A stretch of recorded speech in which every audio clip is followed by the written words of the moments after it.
जब से अमेरिका और ईरान के दरमियान अमन मुज़ाकरात साइन हुआ है, जब से अमेरिका और ईरान के दरमियान शांति समझौता हुआ है, तब से इजराइल में बेचैनी है। इजराइल में नहुसत छाई हुई है। इजराइल में मातम पसरा है। इजराइल में सन्नाटा छाया हुआ है। इजराइल को समझ में नहीं आ रहा कि उनकी मेहनत में आखिर क्या कमी रह गई थी। अब वो खुद ही अलग थलग हो गया है।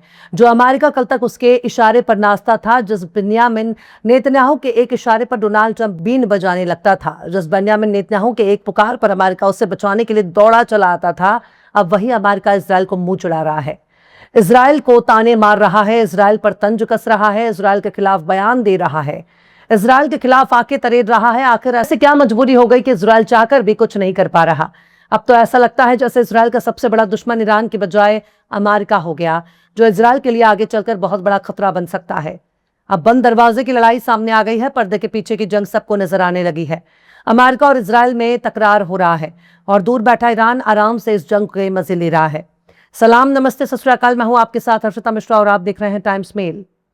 इजराइल लेबनान पर बार बार हमले कर रहा है और उस हमले से अमेरिका काफी बेचैन है। उसे मालूम है कि उसने ईरान से डील की है, उस डील पर कहीं इजराइल पानी ना फिर दे। इजराइल बार बार लेबनान पर हमले कर रहा है। हिजबुल्लाह को मारने के नाम पर बड़ी बड़ी रिहायशी आबादियों पर हमले कर रहा है। बिल्डिंग पर बिल्डिंग उड़ा रहा है। सैकड़ों लोग मारे जा चुके हैं और इजराइल लगातार लेबनान की जमीन पर कब्जा कर रहा है। मिलिट्री ऑपरेशन रोक नहीं रहा, तो वहीं दूसरी तरफ इजराइल के बड़े बड़े नेता, इजराइल के बड़े बड़े मिनिस्टर, बड़े बड़े इजरायली इस वक्त अमेरिका को ही आग दिखा रहे हैं। कह रहे हैं कि तुम्हारी डील से हमें कोई फर्क नहीं पड़ता, तुम्हारी डील को हम क्यों माने, हम तुम्हारे गुलाम नहीं हैं, तुम हमारे आका नहीं हो, हम तुम्हारी बात क्यों मानने जाएं। इजराइल कह रहा है कि लेबनान में हमले क्यों बंद करने जाएं, जब तक हमारा मन करेगा तब तक लेबनान में रहेंगे। पर अब इजराइल को मुंह तोड़ जवाब देने के लिए ना ईरान को कोई दखल देना पड़ रहा है, ना हिजबुल्लाह को कुछ बोलने की जरूरत है। अब खुद अमेरिका ही बीच में आ रहा है और वही इजराइल को मुंह तोड़ जवाब दे रहा है। इसे ही कहते हैं जब वक्त खराब चल रहा हो तब ऊंट पर बैठे शख्स को भी कुत्ता काट लेता है। अमेरिका के नायब सदर जेडी वैंस ने इजराइल के साथ अमेरिका के शांति समझौते की हिमायत न करने पर इजरायली मिनिस्टर की शदीद अल्फाज में मजम्मत की है और व्हाइट हाउस में एक प्रेस ब्रीफिंग के दौरान उन्होंने इजराइल के नेशनल सिक्योरिटी मिनिस्टर इतमार बेन-ग्विर और बेजालेल स्मोत्रिच के खिलाफ जमकर भड़ास निकाली। जेडी वैंस ने कहा कि हर परेशानी का हल कत्ल नहीं हो सकता। अमेरिकी अखबार न्यूयॉर्क टाइम्स को दिए अपने इंटरव्यू में जुमे को अमेरिकी नायब सदर जेडी वैंस ने वाशिंगटन के साथ समझौते का बचाव करते हुए इजरायली मिनिस्टर इतमार बेन-ग्विर और स्मोत्रिच के खिलाफ सख्त अल्फाज का इस्तेमाल किया। उन्होंने पूछा है कि आपका असली इरादा क्या है, आपका मकसद क्या है। आप 9 मिलियन लोगों का देश है। आप अपनी नेशनल सिक्योरिटी के नाम पर कत्ल नहीं कर सकते। आप अपनी परेशानी का हल ताकत के दम पर नहीं निकाल सकते। उनके कहने का सीधा सा मतलब यही है कि लेबनान में जो कुछ इजराइल कर रहा है वो अपनी सिक्योरिटी, तहफ्फुज और नेशनल सिक्योरिटी जैसे जुमलों का इस्तेमाल करके अंजाम दे रहा है और उसके लिए बाकायदा वो कत्ल का सिलसिला चला रहा है। हर जगह अपनी कत्लेआम की पॉलिसी से परेशानियों को दूर नहीं कर सकते। इसलिए वो इजराइल के लीडरों से पूछ रहे हैं कि तुम्हारा मकसद क्या है, तुम चाहते क्या हो, और अपनी हर परेशानी के लिए तुम दूसरों का कत्ल नहीं कर सकते। पर बात यही नहीं है। ऐसा नहीं है कि अमेरिका के नायब सदर ने इजराइल के लीडरों को कुछ कह दिया तो उसके जवाब में वो भी कुछ ना कह रहे हों, बल्कि जेडी वैंस के बयान पर इजरायली मिनिस्टर बेन-ग्विर ने भी जवाब दिया है और कहा है कि हमारा मकसद 21वीं सदी के नाजियों से निपटना है, ठीक उसी तरह से जैसे अमेरिका ने 20वीं सदी के नाजियों से निपटा था। हालांकि जेडी वैंस दोनों ही इजरायली मिनिस्टर से पूछ रहे हैं, अगर आपको यह समझौता पसंद नहीं है तो आपके पास इससे बेहतर कोई तरीका या प्लान है। सिर्फ इल्जाम लगाने से काम नहीं चलेगा। जेडी वैंस ने कहा कि बेन्यामिन नेतन्याहू इस डील की बारीकियों के बारे में कुछ ज्यादा जानते हैं, इसलिए नेतन्याहू ने सख्त मजम्मत नहीं की जितना इस स्मोत्रिच और बेन-ग्विर ने की। जेडी वैंस ने कहा है कि सदर डोनाल्ड ट्रंप ने देखा है कि इजरायली मिनिस्टर और अमेरिका के मकसद में कुछ फर्क है। हम अमेरिकियों की भलाई के लिए काम करेंगे, यानी पहले हम अपने देश का फायदा देखेंगे। अगर इजराइल के साथ कोई फर्क हो तो अमेरिका पहले अपना रास्ता चुनेगा। उन्होंने कहा कि अमेरिका को थोड़ा क्रेडिट दो।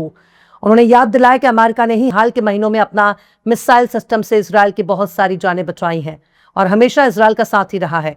जेडी वैंस साफ साफ समझाने की कोशिश कर रहे हैं कि इजराइल को अमेरिका पर भरोसा करना चाहिए कि अमेरिका ने ही इजराइल के सरपरस्ती में एक बड़ा किरदार अदा किया है। उन्होंने कहा कि इजराइल में हमारे समझौते से एक अजीब सी घबराहट फैल गई है। लोग सोच रहे हैं कि शायद ये डील ईरान को हिजबुल्लाह जैसे अस्करी तंजीम को पैसा देने की इजाजत दे देगी। जेडी वैंस ने वाज़ेह तौर पर कहा है कि क्या ये वाकई सोचते होंगे कि अगर ईरान अभी भी इन अस्करी ग्रुपों को फंड कर रहा है तो हम ईरान पर पाबंदी हटा देंगे? बिल्कुल नहीं। जेडी वैंस ने यह भी कहा कि अगर आप सोचते हैं कि हमने खराब डील किया है तो ये गलत है। जेडी वैंस का कहना है कि इजरायली लोग इस तरह के समझौते से बहुत संजीदा हैं, लेकिन कुछ लोग गलत या अधूरी जानकारी की वजह से घबरा रहे हैं। वो कहते हैं कि मुझे खास तौर पर यकीन है कि डील पूरे खित्ते और पूरी दुनिया के लिए अच्छी है। बेशक इजरायल भी इसमें शामिल है। इसका साफ साफ मकसद है कि यह समझौता इजरायल के खिलाफ नहीं है, बल्कि पूरे खित्ते के लिए फायदेमंद है। सिर्फ फौजी ताकत से सब कुछ हल नहीं होता, डिप्लोमेसी भी जरूरी है।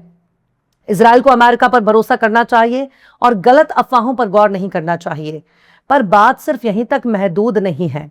ऐसा नहीं है कि अमेरिका ने इजरायल के खिलाफ या इजरायल के मिनिस्टर के खिलाफ कोई बयान दे दिया, उनकी मजम्मत कर दी, उनकी हरकतों के खिलाफ कोई बयान दे दिया तो इजरायल के मिनिस्टर खामोश बैठे हैं। नेशनल सिक्योरिटी मिनिस्टर इतमार बेन-ग्विर ने अपने सोशल मीडिया अकाउंट पर लेबनान के लिए जिस तरह की जबान का इस्तेमाल किया है, उसको देखने के बाद पूरी दुनिया को यह समझ में आ गया है कि आखिर उनका वजूद क्यों पूरी दुनिया के अमन व अमान के लिए खतरे का सबब बन गया। बेन-ग्विर ने अपने ट्विटर अकाउंट पर लिखा है कि एक इजरायली मां के हर आंसू के लिए 1000 इजरायली माओं को रोना होगा। पूरे लेबनान को जला दिया जाना चाहिए। अमेरिकियों के लिए पूरे एहतराम के साथ इजरायल को पूरी दुनिया को ये वाजे करना चाहिए कि हमारे बेटों का खून और हमारे लोगों की सिक्योरिटी बेकार नहीं है। पूरे लेबनान को जलाने की जरूरत है। हमारा फर्ज है कि इजरायल के लोगों और इजरायली फौजियों की हिफाजत करें और ये फर्ज किसी भी दूसरे ख्यालात पर तरजीह रखता है। इतमार बेन-ग्विर यह भी लिखता है कि मैंने यहां तक कहा है कि हमारे बीच मीटिंग में भी एक इजरायली मां के हर आंसू के लिए 1000 लेबनानी माओं को रोना चाहिए। बेन-ग्विर की जबान सुनकर कोई भी ये नहीं कह सकता कि ये जहनी तौर पर नॉर्मल इंसान का बयान है। ये किसी जहरीले दिमागी तौर पर दिवालिया हो चुके शख्स का बयान है। और शायद ये सिर्फ बेन-ग्विर का ख्याल नहीं है, बल्कि पूरा इजरायल ही उसी तरह के कत्लो गारत और जेनोसाइड की हिमायत करता है। ये दूसरों के घर, जमीन, मकान, दुकान, खेत खलियान पर कब्जा करते हैं और अगर उनको आंख दिखाता है तो उससे अपना दुश्मन मानने लगते हैं। ये सोचते हैं कि सिर्फ इनको ही दूसरों पर हमला करने का हक होना चाहिए।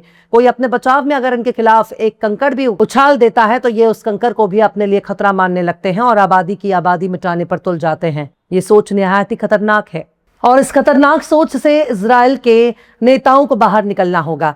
इजरायल को इस जेनोसाइड की राह को छोड़ना होगा, वरना अब तक जिस इजरायल को बचाने के लिए ईरान को खामोश रखा गया है, वो ईरान एक ही रात में इजरायल के होश ठिकाने लगा देगा। खैर, इजरायल की हरकतें जिस तरह से सामने आ रही हैं, उससे नहीं लगता कि ये अमन मुज़ाकरात 2 दिन भी टिक सकता है।